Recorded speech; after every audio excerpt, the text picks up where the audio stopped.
اس وقت پوری دنیا میں مسلم امہ رسول پاک صلی اللہ علیہ وآلہ وسلم کی جو امت مرحومہ ہے وہ مصیبتوں کا، بلاؤں کا، تکالیف کا سامنا کر رہی ہے۔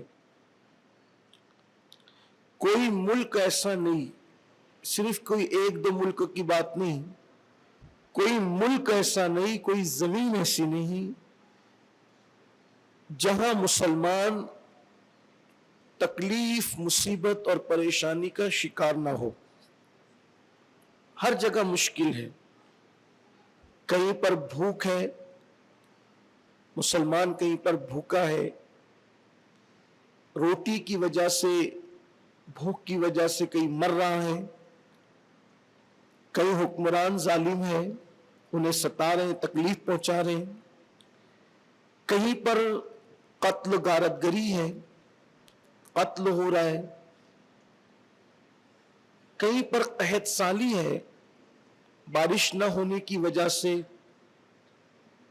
حالات قحط کے ہیں، کہیں روزی میں قلت ہے، روزی کو لے کر کے لوگ پریشان ہیں، یعنی لوگ گرفتار ہیں بلاؤں میں۔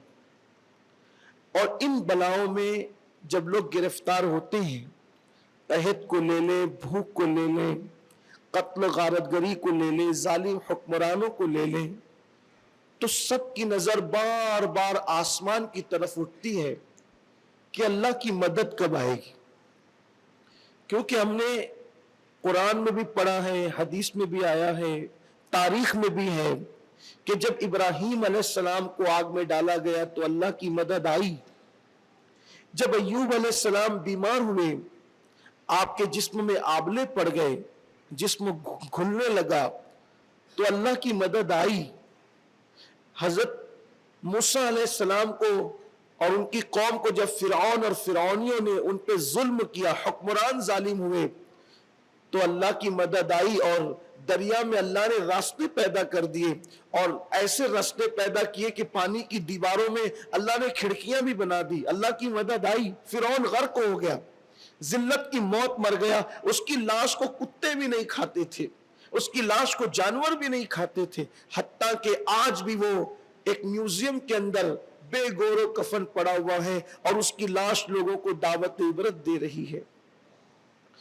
جب لوگوں نے ظلم کیا، نوح علیہ السلام پر اللہ کی مدد آئی، اور کشتی نوح کا واقعہ ہماری نگاہوں کے سامنے ہے۔ اسی طریقے سے انبیاء کرام کی ایک داستان ہے، طویل داستان، جو ہم قرآن میں، حدیث میں، سنت میں پڑھ رہے ہیں۔ پھر ہم انہی داستانوں کو پڑھ کر کے سوچتے ہیں کہ معاذ اللہ یہ جو داستانیں ہیں ان پہ مدد آئی، تو کیا ان کے لیے یہ مدد خاص تھی یا آج بھی یہ مدد آ سکتی ہے؟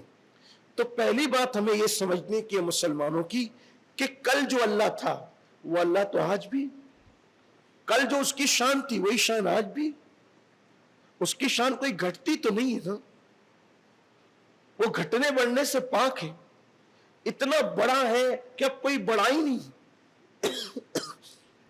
اتنا عظیم ہے کہ اس کو کوئی گھٹا نہیں سکتا۔ کل اس میں جو طاقت تھی، قوت تھی، وہ آج بھی ہے، وہ زمان و مکان سے پاک ہے۔ تو پھر کیا وجہ ہے کہ ان کی مدد کی؟ حتیٰ کہ بدر میں دیکھیں، ہزاروں فرشتوں کو بھیج کر کے میدان بدر میں اللہ نے 313 کی مدد کی، 1000 کا لشکر خائب و خاسر ہو کر کے، شکست کھا کر کے بھاگ گیا۔ ہم سب اللہ کی مدد کے طالب ہیں اور سب کو اللہ کی مدد چاہیے۔ کن کن معاملات میں؟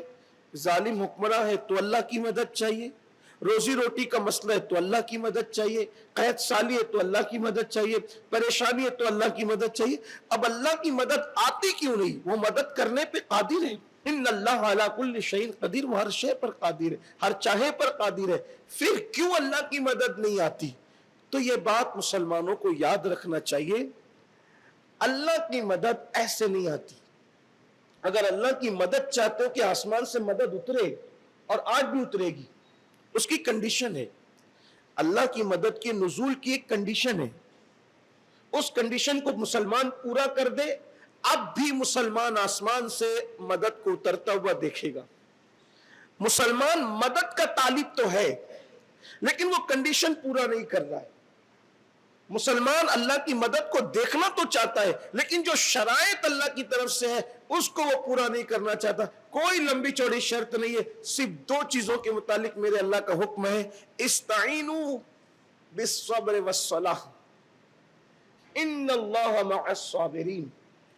تم اللہ کی مدد طلب کرو 2 چیزوں کے ساتھ. دیکھیں ایک ہی کنڈیشن ہے, اللہ کی مدد کے نزول کے بارے میں کہا گیا تم مدد طلب کرو کس کے ساتھ؟ بالصبر والصلاح, صبر اور نماز کے ذریعے. اور پھر اب قرآن آگے کہتا ہے ان اللہ مع الصابرین, بے شک اللہ صبر کرنے والوں کے ساتھ ہے.